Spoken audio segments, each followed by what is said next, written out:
Hi, everybody. Welcome to this episode of Said Differently, brought to you by Troupe. I'm your host, Jennifer Sikora, and this is your program for all things related to B2B storytelling, narrative, messaging, all the good, juicy stuff. Today, we have a guest that I'm super excited about because we've recently just met. I said recently, but who knows when you'll see this video.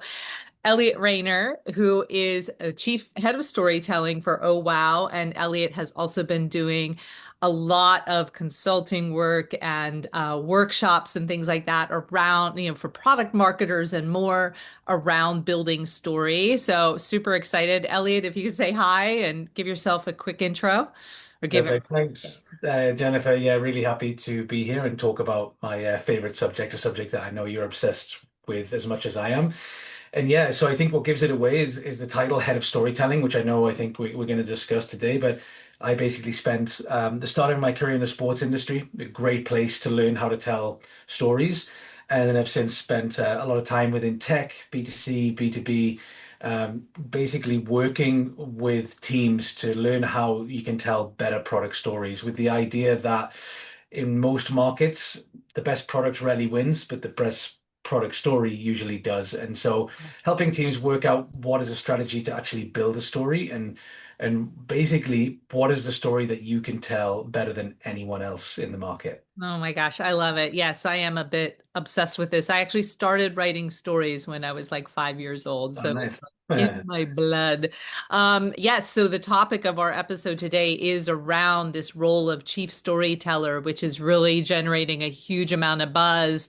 And so like looking, I did a quick search. I know you've posted about this, about the Mhm. headlines around this, and there's been a lot of buzz even in the first half of 2026 so far around, this role, this emerging role of head of storytelling. I'm looking at my notes here, Wall Street Journal ran an article in Mhm. December that kind of really kicked off a lot of conversation about that. But even before that, there were companies including Microsoft, Vanta, Notion, who've been appointing people to chief storytelling positions. They've been reorging their teams and having teams like that are focused on narrative and all of that good stuff. So, but storytelling isn't new. We've been doing it since, back when we were in the caves and drawing Mhm. pictures on cave walls. I mean, but the role now is getting defined, right? And now people are accountable for the role. If you could if you could define it, Elliott, how would you define the role? And does it differ for different types of companies? Yeah, I think the truth is it's all an experiment and every company is doing something different. I think that's what you mentioned, the article that I wrote. That's what I was really interested in because you could look at the job descriptions and all of those job descriptions for a head of storytelling or a chief storytelling officer were a little bit different. And I'm really looking forward to seeing who they hire because I think the profiles will be very different as well, and they'll end up doing very different things, and we'll be able to see what works and what doesn't. Ultimately, I think what it's not is a person who comes in and creates stories, which you'd expect it to be. But after doing this hundreds of times with different teams, what Yeah. I've always learned is most teams don't lack stories. They've got great storytellers. They've found a way to be able to tell their story. Otherwise, they wouldn't have got too far. But actually, what you find of is really misalignment. That you go in and you hear 50 different stories.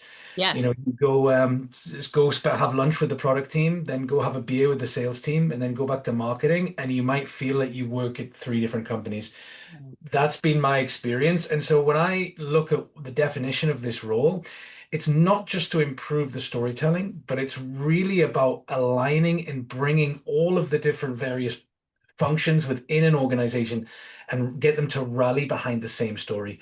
And so I think that's the really interesting thing that some people will see that now, or it might take a little bit of time for that to be established, but that's where I see the real future of the role. Why do you think companies are placing an importance on this role right now? Why is this the moment? What's your feel?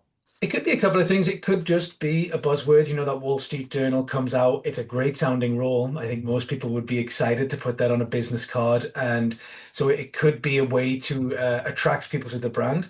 But Mm. I also just think that now people are starting to see there's a direct line between commercial success and telling a great story. Mm. I always say to people, if you doubt storytelling, go look at every industry and see which companies are winning.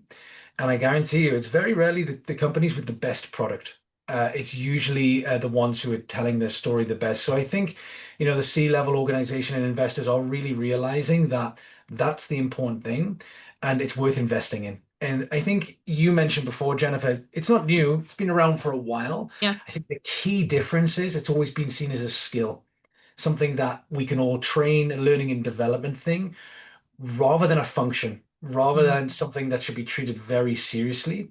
And I think that's been the switch in the last 6 months.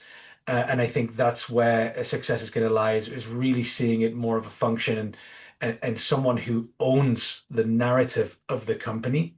That's a very important thing. And I think it's now finally getting the idea of allocating someone to be in charge of that. I really like what you said about how like you're connecting it to commercial success because Mhm. you can have a story or a plan for your message. Most companies have some kind of messaging plan that they're supposed to be Mhm. executing on, and you can train your team. You can get them down to like perfection, right? Take them through presentation workshops and soup up the content and everything. But if that foundational message story is missing the mark, the commercial success is going to be less than, right? Mhm. So now we're down to what's working. Is it working? So, Yeah, and you see it all the time, right? I mean, how many times do you see a landing page and you truly understand what a company does, or understand if you are the target customer, yeah. or understand that this company is the best in the market or the worst in the market? And those are the three things that I focus on. And I think like most things in marketing, we like to make things too complicated. I think we're very bad at that, and actually think most people agree that the best marketing is simple. And I think that's where storytelling's real advantage lies, is storytelling can take something very complicated, very technical and very boring and make it super simple, super clear and really effective. And I think that's why the companies who have very highly technical products, who have a buying committee, or have a product that you need to learn about over 10, 20 brand touch points before you make a decision, these are the ones who are now investing in storytelling because they've got the most to gain. And you mentioned it before, we've seen it as a B2C thing. It's Yeah. easy to understand that perfume, cars, Mhm. sneakers, to build brand stories. And I think this is the switch that we're seeing is it's B2B technical products are now saying, oh, this is something that we should be investing in as well. Yeah, that's a great point. I'm actually going to switch up the sequence of the questions I had lined up to ask you Nice. based on what you just said. But yeah, I do think that there's a lot we can learn from B2C, and you bring Hmm. that background because of where you've worked before you moved into kind of B2B world, and now I know you do both. Um, but attention spans are shrinking too, right? So Yeah. like we're playing into that dynamic. So even in the B2B world, you don't have all day to tell your story, right? You have to get you and messaging is about making choices rather Mhm. than cramming everything in and just giving people like an overwhelming story that they can't remember any of it, right? Hmm. So, Yeah, I always lead with three statistics going in when I need to convince people is that the average person digests 32 gigabytes of information every day. So we've never been more overwhelmed by what we're seeing. The average person has 18 tabs open on their laptop at any one oh my time. I'm going to gosh. judge you now, Jennifer. Look at your own tabs and tell me if that's Oh, I have high or low. multiple browsers open. Yeah. So look, even when I have your attention, I might only have 1/18th of it. Yeah. And for those people on TikTok, the average watch time of a TikTok video is 3.3 seconds. So you would think it's not a lot of time to tell a story, but the message I try to get across is you can tell a story in a single image, in so much less than 1 second. There was a great example of OpenAI's big brand campaign, which had zero copy, zero products really in it. It just showed moments of people having that aha moment with ChatGPT. And people were able to convey a lot of meaning from that. And that's the real power of storytelling. It doesn't have to be in the page. The real storytelling happens in your brain. And that's why learning a little bit more about the neuroscience and the science of storytelling is such a great advantage for marketers, because then you don't need a lot of time. If you really understand your audience, you understand the market, and you understand your product, you can create a great visual story in a fraction of a second. And one would hope. And so let's talk about how you approach this. I know, our team just met you recently at the Product Marketing Summit in New York Yeah. City. You were giving a workshop there. So you give workshops. I know you wrote and published a book last year on called Product Marketing, the Story Engine. So, Mhm. product marketers, they're kind of in that seat, but look, everybody's telling a story, whether they're a product marketer or not. How do Mhm. you approach um, is you're thinking about if the role of head of storytelling is truly going to be here to stay, whether that's a net new role or it's folded into an existing role, we'll get to that in a minute. Yeah. How does your approach kind of help those folks really develop the right path to getting their story nailed down? I know you have a great framework that you Mhm. apply, so tell us about what you feel are the essential components. Yeah, you almost have a unique advantage as an outsider, and it's very frustrating for the people who work at the company because someone can come in from the outside. But the advantage you have is that you don't get overwhelmed by the information. And I think most companies have, it's not a lack of data or a lack of information or a lack of insights that's causing this. It's usually the opposite. So what I started to learn after doing it so many times is what is the least amount of information I need to know to be able to write a great product story. Mm. And that's where I got really links back to the name of the book, The Story Engine, because I worked out that actually I just need a solid understanding of your product, a solid understanding of your audience, and a solid understanding of your market. And if I have those three things, that's enough to create a product story. And when I think, well, who in the company has those three things? I'm biased because I'm a product marketer at heart, even though I've worn a lot of hats. Um, but that's product marketing, and that's why I think that they're so well situated to help. It's not about crafting the stories, but that being in charge of the overall narrative to make sure everyone is singing from the same hymn sheet. The way I work is I simply ask three questions. So three things I want to know. And for any of your listeners who are thinking, how can I do this? This is what I would encourage you to do is ask, what value does my product create? Not what it does, not how many features it has, what value does it create? Right. Number two, who cares most about that value? Not all of your audience, but who's going to say yes quickest and who's going to pay the most? That's your ICP. Yes. And then number three is how can I make you believe that we are the best at creating value? That's your social proof. And Mm. that comes from an understanding of the market. If you can answer those three things, then you can pretty much create a great landing page, great sales scripts, and everything in between.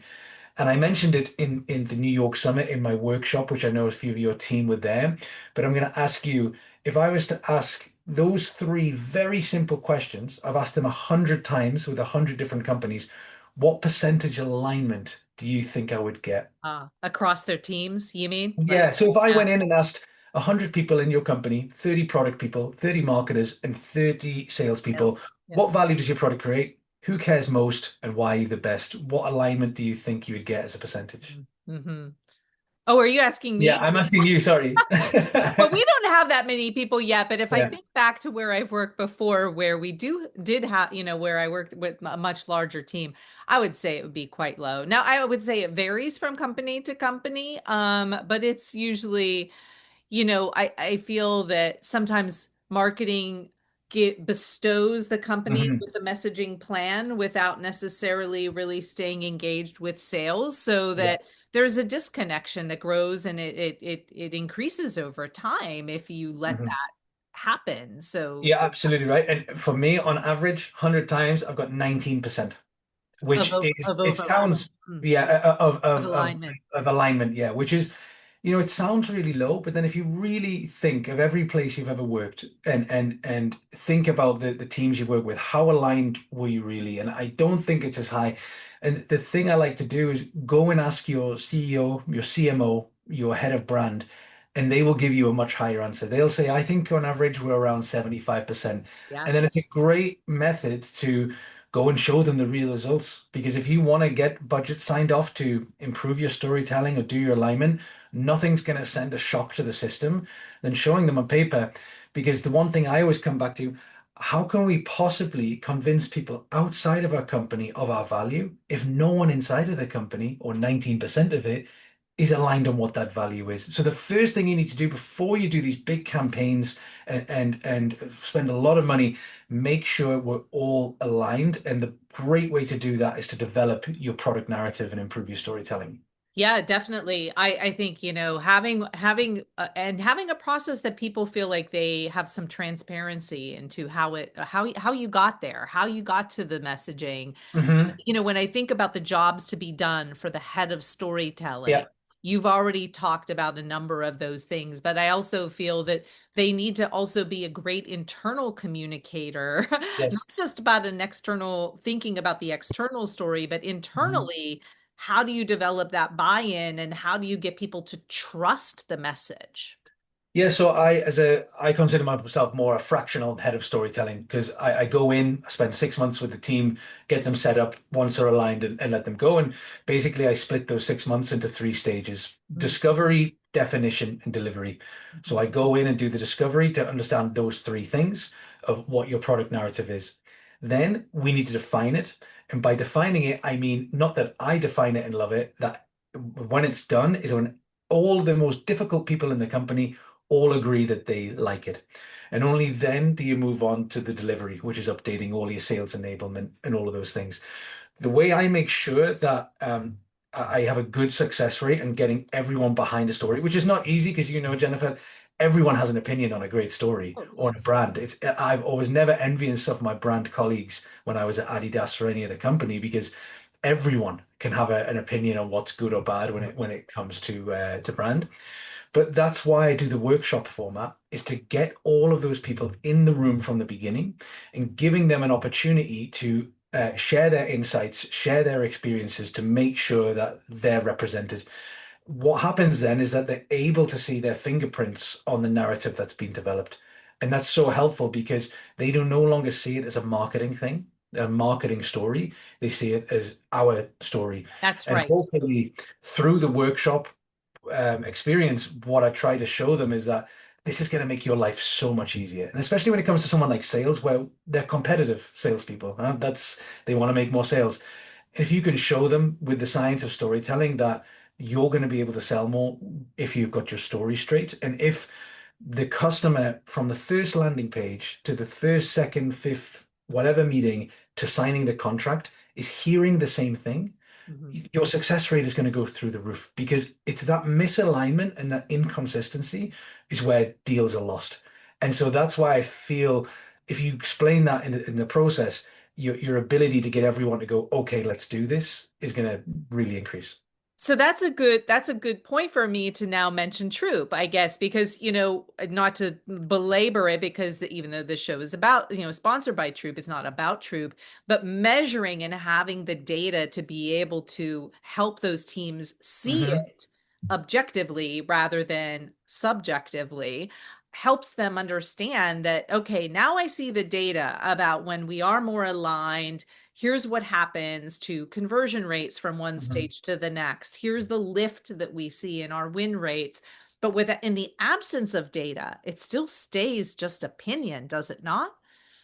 Yeah, I suppose so. I mean, it's always been a very difficult thing for me because the question is, okay, well, this all sounds really great, but how do you prove it? Yeah. And, my answer was always probably not that great because I would always just think, well, it's the same way we measure anything. That's why we have performance marketing. We can A/B test and we can do these things. But my next thing was the alignment.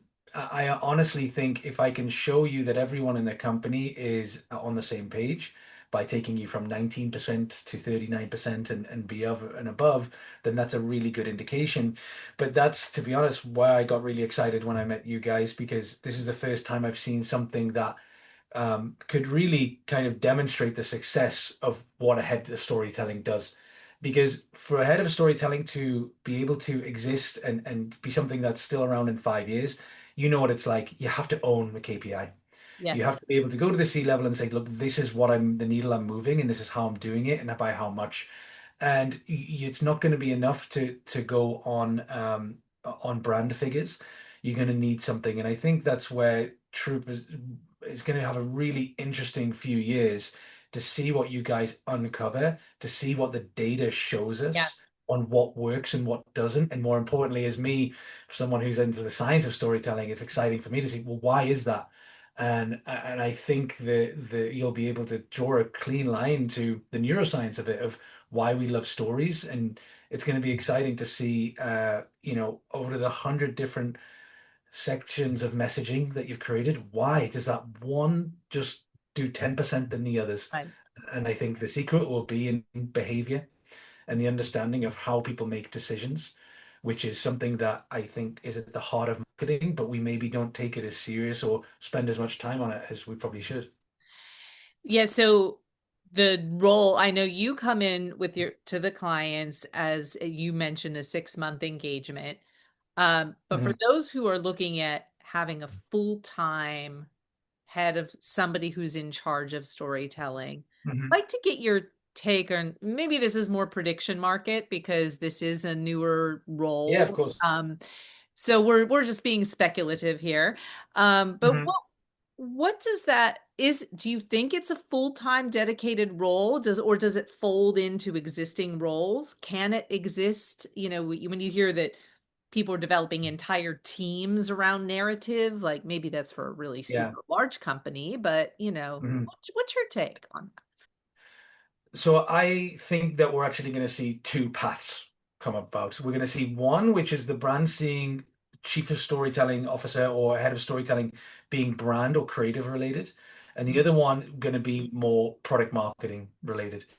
And so the brand ones, I think, are going to be more judged on those, taking what's already there and polishing it to be, a campaign.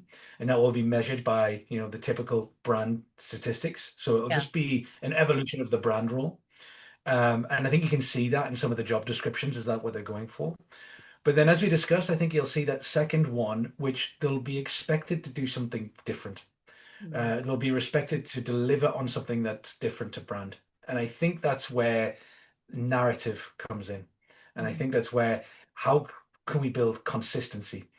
And there hasn't really been a metric for that in the past, but we know that the most consistent brands are the most successful ones. mhm, So how do you get everyone saying the same thing or understanding the brand? It's a very difficult thing. It works very well for a young scale up when you've got a really, you know,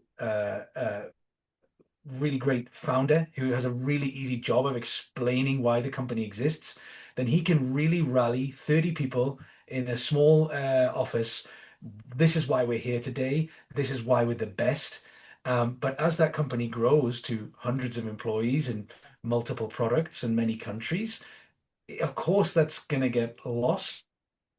And I think that's where this head of storytelling comes in to make the story simpler so that everyone in the company can go back to what it's like when you were at that scale up and be able to tell your parents when you go back for Christmas or Thanksgiving, what is it you actually do again? And you can respond in 2 seconds. And yeah, I know a lot of product marketers suffer from that because we all work on very complicated things, but that's what a head of storytelling should be able to change. I love that. I'm going to throw you a question we didn't plan for. I sometimes like to do this with my guests and just Hmm. throw something at you and let you Okay, bring it. respond.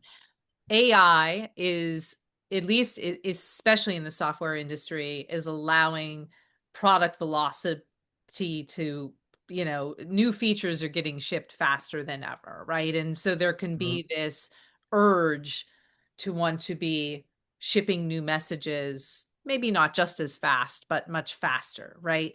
But Mhm.